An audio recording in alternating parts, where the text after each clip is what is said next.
ಕೊಡವ ಹಾಗೂ ಕೊಡವ ಭಾಷಿಕ ಸಮುದಾಯಗಳ ಸಂಸ್ಕೃತಿಯ ಭದ್ರತೆ ಮತ್ತು ಹಕ್ಕುಗಳಿಗಾಗಿ ಆಗ್ರಹಿಸಿ ವಿವಿಧ ಬೇಡಿಕೆಗಳನ್ನು ಮುಂದಿಟ್ಟುಕೊಂಡು ಅಖಿಲ ಕೊಡವ ಸಮಾಜದ ನೇತೃತ್ವದಲ್ಲಿ ಕೊಡವ ಮೇ ಬಾಳು ಘೋಷವಾಕ್ಯದೊಂದಿಗೆ ಪೊನ್ನಂಪೇಟೆ ತಾಲೂಕಿನ ಕುಟ್ಟದಿಂದ ಟಿ ಶೆಟ್ಟಿಗೇರಿಯವರೆಗೆ ಮೊದಲ ದಿನದ ಬೃಹತ್ ಪಾದಯಾತ್ರೆ ನಡೆಸಲಾಯಿತು.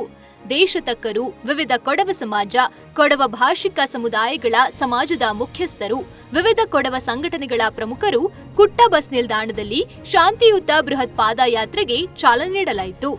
ಕೊಡವ ಹಾಗೂ ಕೊಡವ ಭಾಷಿಕ ಸಮುದಾಯಗಳಿಗೆ ಸಂವಿಧಾನಬದ್ಧವಾಗಿ ದೊರಕಬೇಕಾದ ಹಕ್ಕುಗಳು ಮತ್ತು ಬೇಡಿಕೆಗಳ ಫಲಕಗಳನ್ನು ಹಿಡಿದು ಕೊಡವ ಸಾಂಪ್ರದಾಯಿಕ ಉಡುಪಿನಲ್ಲಿ ಸಹಸ್ರಾರು ಕೊಡವತಿಯರು ಪಾದಯಾತ್ರೆಯಲ್ಲಿ ಹೆಜ್ಜೆ ಹಾಕಿದ್ರು.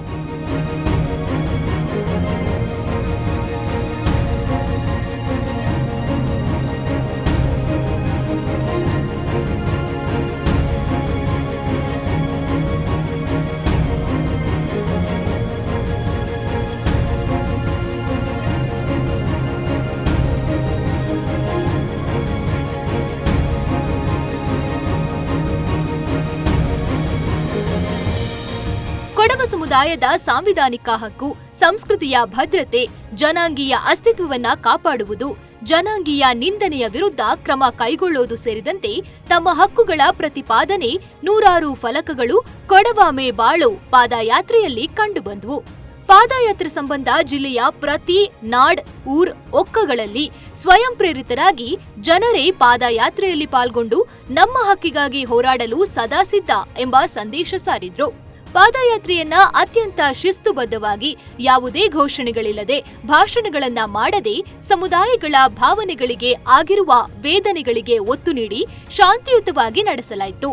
ಮಾರ್ಗದ ಉದ್ದಕ್ಕೂ ಶುಚಿತ್ವ, ಆಹಾರ, ನೀರು, ಪಾನೀಯಗಳ ವ್ಯವಸ್ಥೆಗಳನ್ನ ಮಾಡಲಾಗಿತ್ತು. ಬೆಂಗಳೂರು, ಮೈಸೂರು ಕೊಡವ ಸಮಾಜ ಸೇರಿದಂತೆ ಜಿಲ್ಲೆಯ ಎಲ್ಲಾ ಕೊಡವ ಸಮಾಜಗಳ ಪ್ರಮುಖರು, ಸದಸ್ಯರು ಪಾದಯಾತ್ರೆಯಲ್ಲಿ ಸಾಗಿ ಬಂದ್ರು.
ಯಾತ್ರೆಗಳ ಪರವಾಯಿತು ಕೂಡಿಯಾಡಿತು ಎಲ್ಲ ಮಹಾಜನಕ್ಕೆ ವಂದನೆ ಬೈಂದನೆ.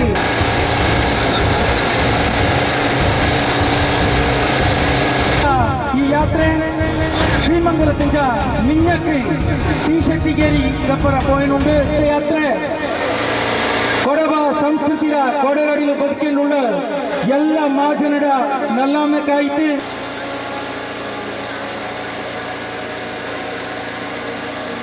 ಈ ಕಾರ್ಬಾರ್ಲ ಕೂಡಿಯಾಡಿತು ಈ ಒಂದು ಪಾದಯಾತ್ರೆ ಎಂತ ಉಂಟು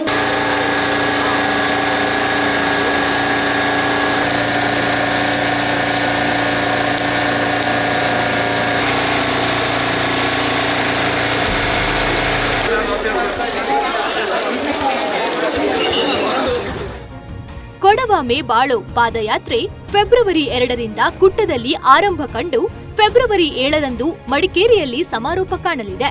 ಮೊದಲ ದಿನದ ಪಾದಯಾತ್ರೆ ಕುಟ್ಟದಿಂದ ಪ್ರಾರಂಭವಾಗಿ ಶ್ರೀಮಂಗಲ ಮಾರ್ಗವಾಗಿ ಟಿ ಶೆಟ್ಟಿಗೇರಿವರೆಗಿನ ಒಟ್ಟು 14 ಕಿಲೋಮೀಟರ್ ದೂರವನ್ನ ಪೂರ್ಣಗೊಳಿಸಿತು.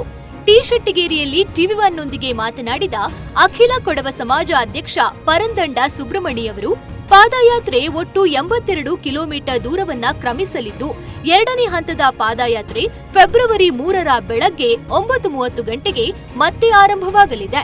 ಫೆಬ್ರವರಿ 7ರಂದು ಮಡಿಕೇರಿ ಕೊಡವ ಸಮಾಜದ ಮಂದನಲ್ಲಿ ಪಾದಯಾತ್ರೆ ಸಮಾರೋಪವಾಗಲಿದ್ದು ಕೊನೆಯ ದಿನ 25,000 ಮಂದಿ ಪಾಲ್ಗೊಳ್ಳುವ ನಿರೀಕ್ಷೆ ಇದೆ ಎಂದು ಹೇಳಿದರು. ತಾವಳಗೇರಿ ಮೂಂದನಾಡು ಕೊಡವ ಸಮಾಜದಲ್ಲಿ ಬಂದು ಸೇರಿದ್ದೇವೆ. ಬೆಳಿಗ್ಗೆ ನಮ್ಮ ಕುಟ್ಟದಲ್ಲಿ ಶುರುವಾದಂಥ ಪಾದಯಾತ್ರೆ ಅಭೂತಪೂರ್ವ ಯಶಸ್ಸನ್ನು ಕಂಡಿದೆ. ಹಾಗೆ ಅಖಿಲ ಕೊಡವ ಸಮಾಜದ ಆಶ್ರಯದಲ್ಲಿ ಈ ಯಶಸ್ಸಿಗೆ ಹೆಚ್ಚು ಕಮ್ಮಿ 10,000 ಜನ ಸೇರಿದ್ದಾರೆ.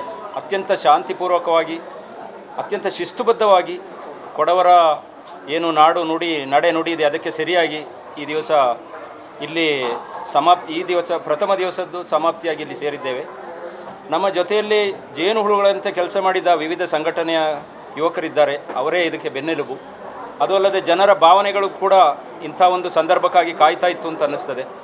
ಹಲವು ವರ್ಷಗಳ ಏನು ಪ್ರತಿರೋಧ, ಹಲವು ವರ್ಷಗಳ ಹಿನ್ನಡೆ ನಮ್ಮ ಸಂಸ್ಕೃತಿಯ ಬಗ್ಗೆ ಆಗಲಿ, ನಮ್ಮ ನಾಡು ನುಡಿಯ ಬಗ್ಗೆ ಆಗಲಿ, ನಮ್ಮ ಉಡುಪಿನ ಬಗ್ಗೆ ಆಗಲಿ, ಅದೆಲ್ಲ ಇಂದು ಒಂದು ರೀತಿಯಲ್ಲಿ ಸ್ಫೋಟಗೊಂಡು ಜನರು ತಾವೇ ಸ್ವಯಂ ಪ್ರೇರಿತರಾಗಿ ಬಂದಿದ್ದಾರೆ.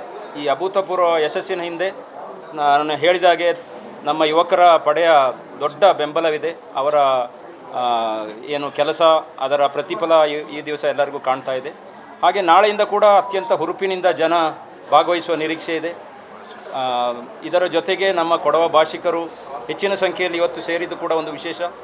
ಇಂಥ ಒಂದು ಅಭೂತಪೂರ್ವ ಯಶಸ್ಸಿಗೆ ಇವತ್ತು ನಾಡು, ಇಡೀ ನಾಡಿಗೆ ನಾಡೇ ನಮ್ಮನ್ನು ಪ್ರಶಂಸಿಸ್ತಾ ಇದೆ. ಅದರ ಹಿಂದೆ ನಮ್ಮ ಬೆನ್ನೆಲುಬಾಗಿ ನಿಂತ ನಮ್ಮ ಯುವಕರ ಪಡೆಯನ್ನು ಮತ್ತೊಂದು ಸಲ ನಾವೆಲ್ಲರೂ ಅಭಿನಂದಿಸಲೇಬೇಕಾದಂಥ ಒಂದು ಪರಿಸ್ಥಿತಿ ಇದೆ. ಹಾಗೆ ನಮ್ಮ ನಾಳೆ ಕೂಡ 9:30 ಗಂಟೆಗೆ ಸರಿಯಾಗಿ ಇಲ್ಲಿಂದ ಪಾದಯಾತ್ರೆ ಪುನರಾರಂಭಗೊಳ್ಳುತ್ತದೆ. ಪುನಃ ಅಂತಿಮವಾಗಿ 7ನೇ ತಾರೀಕು ಮಡಿಕೇರಿಯಲ್ಲಿ ಸೇರುವ ದಿವಸ, ಮಡಿಕೇರಿ ಕೊಡವ ಸಮಾಜ ಮಂದನಲ್ಲಿ ಸೇರುವ ದಿವಸ 25,000ಕ್ಕಿಂತ ಹೆಚ್ಚಿನ ಜನ ಅಭೂತಪೂರ್ವ ಯಶಸ್ಸನ್ನು ಸೇರಿ ಶಿಸ್ತುಬದ್ಧವಾಗಿಯೇ ನಮ್ಮ ಏನು ಹೇಳಿಕೆ ಇದೆ ಅದನ್ನು ಜಿಲ್ಲಾಡಳಿತಕ್ಕೆ ಕೊಡುವ ಒಂದು ಪ್ರತೀಕ್ಷೆಯಲ್ಲಿ ನಾವಿದ್ದೇವೆ. ಟಿವಿ1 ನ್ಯೂಸ್ ವಿಡಿಯೋ ಜರ್ನಲಿಸ್ಟ್ ಮೋಹನ್ ಜೊತೆ ಎಚ್.ಎಸ್. ಪ್ರಸಾದ್, ದಕ್ಷಿಣಮೂರ್ತಿ, ಮಡಿಕೇರಿ ಮತ್ತು ಅಣ್ಣೀರ ಹರೀಶ್ ಮಾದಪ್ಪ, ಶ್ರೀಮಂಗಲ.